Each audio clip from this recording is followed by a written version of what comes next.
सोमपुर गांव में सुंदर अपनी पत्नी कविता और बेटे गोपाल के साथ रहा करता था। सुंदर बहुत मेहनती था। वो मेहनत मजदूरी करके अपना घर चला रहा था। वहीं सुंदर की पत्नी कविता भी बाजार में सब्जी बेचकर 2-4 पैसे कमा लिया करती थी। एक रोज सुबह सुबह सुंदर पूजा कर रहा था। हे भोलेनाथ, मेरे परिवार और बच्चों को खुश रखना। आपके नाम से मेरा दिन शुरू होता है और आपके नाम से ही मेरी रात होती है। सुंदर पूजा करने के बाद अपने बेटे गोपाल से कहता है, गोपाल, आज तुझे अपनी माँ के साथ बाजार जाना है क्योंकि कल तेरी माँ को चक्कर आ गया था। गोपाल बोला, ठीक है पिताजी, मैं शाम को माँ के साथ बाजार जाऊंगा। सुंदर भी काम पर जाते हुए कहता है, अच्छा तो कविता, मैं चलता हूं, अपना ध्यान रखना और खाना खाकर ही बाजार जाया करो, कितनी गर्मी है। सुंदर इतना कहकर काम के लिए निकल पड़ता है। सुंदर एक बड़े से गोदाम में बोरियां उठाने और लादने का काम किया करता था और पूरी मेहनत से काम करता था। एक रोज देर शाम गोपाल अपनी माँ से कहता है, माँ, मेरा जन्मदिन आने वाला है। आप तो जानती हैं नितिन और रिया का जन्मदिन उनके मम्मी पापा ने कितने धूमधाम से मनाया था। कविता ने यह सुनकर कहा, हाँ तो उनके माता पिता के पास अच्छा खासा पैसा भी तो है बेटा, लेकिन तू तो जानता है कि तेरे पिता इतना कमाते हैं कि 2 वक्त की रोटी का गुजारा हो जाए वही काफी है। गोपाल ने कहा, वो सब तो ठीक है माँ, लेकिन क्या पापा मेरे लिए छोटा सा केक भी नहीं ला सकते?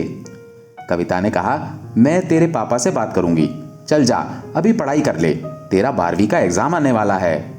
हाँ माँ, आप पिताजी से बात करना ताकि मैं अपने 2-3 दोस्तों को अपने जन्मदिन पर बुला सकूं। ये कहकर गोपाल पढ़ने चला गया। कविता सोचती है, मेरा बच्चा कभी मुझसे कुछ भी नहीं मांगता, आज पहली बार इसने कहा है कि मुझे अपने जन्मदिन पर केक चाहिए, मैं इनसे बात करूंगी। अब देर शाम सुंदर घर आता है और कविता सभी के लिए खाना लगाती है और खाना लगाते हुए अपने पति सुंदर से कहती है, सुनिए जी, आपको तो याद होगा ना कि गोपाल का जन्मदिन आने वाला है। सुंदर ने यह सुनकर कहा, अरे तुम कैसी बातें करती हो, भला मुझे अपने ही बेटे का जन्मदिन याद नहीं होगा? कविता बोली, हाँ तो मैं ये कह रही थी कि इस बार आप गोपाल के जन्मदिन पर उसके लिए एक छोटा सा केक ला देंगे।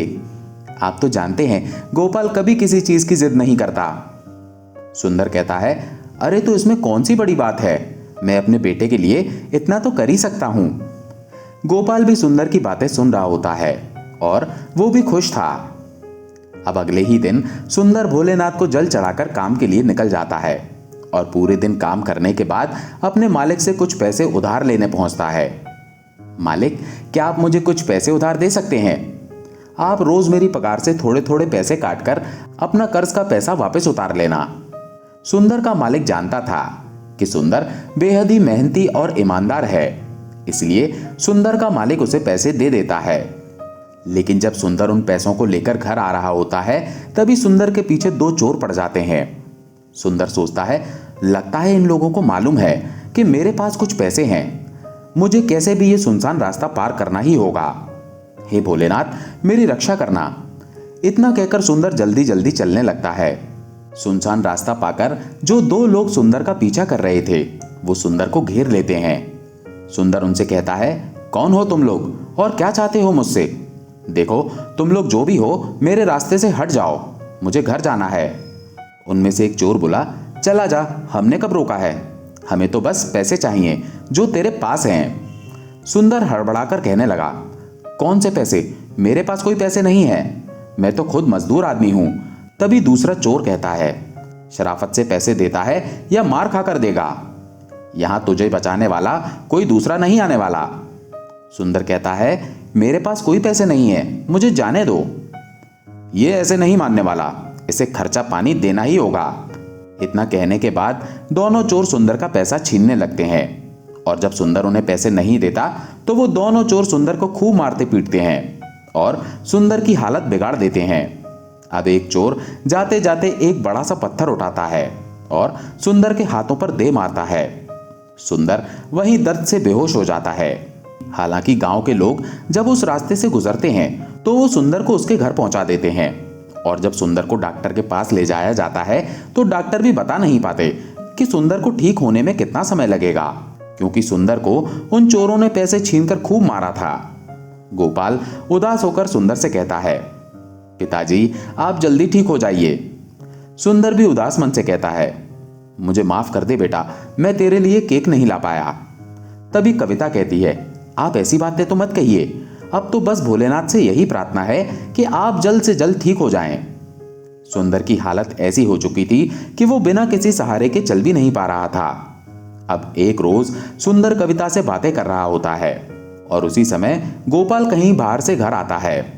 गोपाल कविता से कह रहा था, एक तो मैं पूजा भी नहीं कर पा रहा हूं और मेरे मन में अजीब अजीब ख्याल आ रहे हैं। जब से मैं बीमार पड़ा हूं, एक बार मुझे भोलेनाथ के दर्शन को हरिद्वार जाने का मन है और लगता है मैं इस बार कांवड़ उठा भी नहीं पाऊंगा। कविता कहती है, आप ठीक हो जाइए तो हम सब भोलेनाथ के दर्शन को चलेंगे। सुंदर मायूस होकर कहता है, मुझे नहीं लगता कि अब मैं ठीक हो पाऊंगा, लेकिन भोलेनाथ अगर मेरी सुन रहे हैं तो वो मेरी इस इच्छा को पूरा जरूर करेंगे। भोलेनाथ तो सुंदर की सुन ही रहे थे, लेकिन सुंदर का बेटा गोपाल, जो कि 17-18 साल का था, वो भी अपने पिता की बातें सुन लेता है। अब वो कांवड़ उठाने का मन बनाता है और जब इस बात को बीते हुए 2-3 दिन हो जाते हैं तो गोपाल अपनी माँ से कहता है, माँ मेरे स्कूल की छुट्टियां चल रही हैं और मुझे हरिद्वार जाने का बहुत मन है, लेकिन मैं इस बार अकेले कांवड़ उठाकर हरिद्वार नहीं जाऊंगा, बल्कि पिताजी के साथ जाऊंगा। कविता ये सुनकर कहती है, तेरा दिमाग तो ठीक है, तेरे पिताजी ठीक से चल भी नहीं पा रहे और तू उन्हें हरिद्वार ले जाने की बात कर रहा है। गोपाल कहता है, मैं अच्छे से जानता हूं कि पिताजी चल फिर नहीं पा रहे हैं, इसलिए तो मैंने एक कांवड़ बनाई है। ये कहते हुए गोपाल कविता को कांवड़ दिखाता है। इसकी एक टोकरी में सामान और दूसरी टोकरी में पिताजी बैठेंगे। कविता पूछती है, तू अपने पिताजी का भार उठा भी पाएगा? अभी तो तू बहुत छोटा है मेरे बच्चे, तू इतनी दूर नहीं चल पाएगा। गोपाल कहता है, जब भोलेनाथ ने खुद बुलाया हो तो ऐसे मना नहीं करते माँ। क्यों पिताजी, ठीक कह रहा हूं ना? ये सुनकर सुंदर कहता है, जाने दो कविता, अब हमारा बेटा बड़ा हो गया है और अगर वो अपने पिता को श्रवण कुमार की तरह तीर्थ यात्रा कराना चाहता है तो इससे अच्छे सौभाग्य की बात एक पिता के लिए हो ही नहीं सकती। सुंदर तो पहले से हरिद्वार जाने के लिए तैयार था। अब गोपाल अपने पिता को एक टोकरी में बिठाता है और दूसरी टोकरी में सामान लादकर हर हर महादेव के जयकारे के साथ कांवड़ लेकर हरिद्वार के लिए निकल पड़ता है। उसे रास्ते में एक बूढ़ा आदमी मिलता है और कहता है, अरे बेटा मेरी मदद करो, मुझे भी हरिद्वार जाना है और मैंने दूर से तुम्हें अपने पिता को टोकरी में लाते देखा तो मैंने सोचा दूसरी टोकरी में तुम मुझे बिठा लोगे। गोपाल ये सुनकर बोला, अरे क्यों नहीं, आप इस सामान को हटाकर यहां बैठ जाइए और इसे अपने हाथों में पकड़ लीजिए, मैं आपको भी हरिद्वार तक ले चलूंगा। बूढ़ा आदमी कहता है, भगवान तुम्हें हमेशा खुश रखे, भोलेनाथ की कृपा तुम पर और तुम्हारे घर वालों पर हमेशा बनी रहे। ये सब देखकर सुंदर सोचता है, मेरा बेटा वाकई बहुत समझदार हो गया है। गोपाल अब जैसे ही कांवड़ उठाता है, उसे कांवड़ का वजन भारी लगने की बजाय बहुत हल्का लगने लगता है। वो सोचता है, अभी जब मैं पिताजी को कांवड़ के साथ लेकर आ रहा था तो मुझे कांवड़ में वजन लग रहा था, लेकिन इनके बैठते ही कांवड़ का वजन कम कैसे हो गया? लगता है मुझ में हिम्मत आ गई है। चलो जो भी है, मैं जल्दी ही गंगा जी तक पहुंच जाऊंगा। इतना सोचने के बाद गोपाल चल देता है और यात्रा करते हुए हरिद्वार पहुंच जाता है। तभी वो बूढ़ा व्यक्ति जाते हुए गोपाल के हाथों में रुद्राक्ष देता है और गोपाल से कहता है, इसे अपने पिता की आंखों से और सर से लगाकर गले में धारण करवा देना, उसके बाद सब मंगलमय होगा। अब मैं चलता हूं बेटा। गोपाल भी उस बूढ़े आदमी का दिया हुआ रुद्राक्ष ले लेता है और अपने पिता को गंगा स्नान करवाने के बाद उस बूढ़े आदमी के कहे अनुसार उस रुद्राक्ष को आंखों और सर से लगाकर गले में धारण करवा देता है। तभी गोपाल देखता है कि उसके पिता खुद ब खुद चल रहे हैं और उनका शरीर भी बेजान नहीं है।